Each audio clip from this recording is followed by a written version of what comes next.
What are your thoughts about simply not turning on the phone, maybe even not turning Wi-Fi on if people are not as disciplined as you are with the laptop or tablet for the first 2 hours of the day or 4 hours of the day, or for a portion of the day, sort of like you're taking a social media fast that isn't 30 days. It's, which I think for a lot of people is going to evoke high cortisol release, just the idea of it. Yeah. This is an idea I've written about before. In deep work, I had this chapter called Embrace Boredom. That was the entire idea.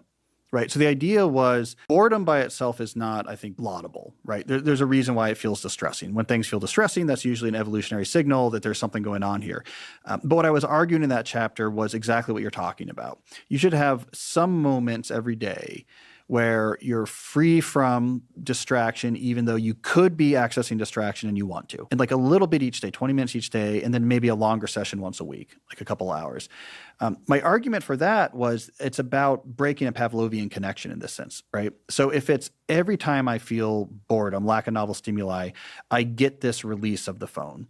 Your mind is really going to make that association of like, this is what we always do. Sometimes you don't. It's a different cognitive landscape, right? Your mind is, sometimes we get the distraction, sometimes we don't. That's a much better place to be, because now when it comes time to actually focus on something, your mind's like, I've been here before. Like, we don't always get the distraction. So, this is going back, early 20th century psychology. There's probably a more neuroscientific way to think about this, but it's like breaking Pavlovian loops of like, sometimes at the end of the day, I'm exhausted. It's Instagram time and it like scratches an itch. But other times I'm bored. I'm in line at the pharmacy and I don't look at the phone. My brain learns like, yeah, we don't always do it.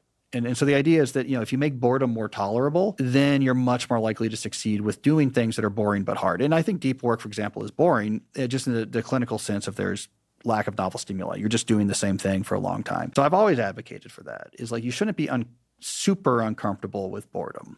Like, don't go seeking it. I'm not a big believer of, and boredom is where all creative insight comes from. I think it's a strong evolutionary cue, like leave this state. But you do have to have some tolerance for it. I wonder if we need a different word than boredom. Are you familiar with this notion of gap effects in learning? These gap effects are similar to the effects of neural processing during sleep.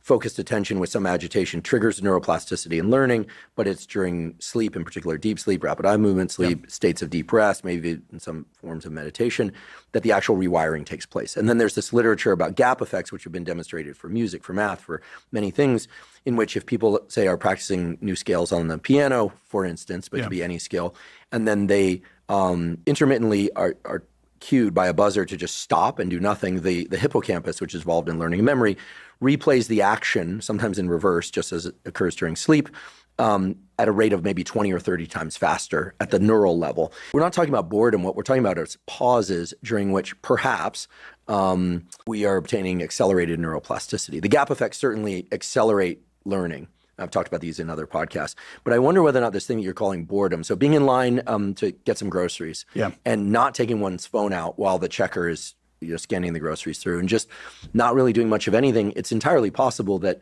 the thing that we were working on earlier that day or the previous day is being processed in the hippocampus at an unconscious level at a much more rapid rate. Were we to look at our phone, we would inhibit those gap effects, which are truly beneficial. Yeah.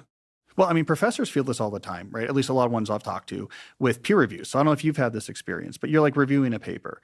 I often have this experience where when I'm first engaging with the paper, I feel incredibly frustrated. Like, I don't quite understand what they're doing here. Like, this mathematics isn't quite making sense to me.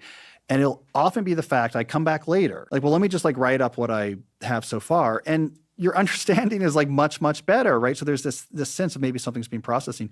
I took that so seriously when I was, especially a postdoc, like when I was at the height of just all I do in my life is produce value with my brain. Every day I would do what I call Thoreau walks, because I discovered Thoreau while a grad student. I read it down by the Charles, like the full sort of,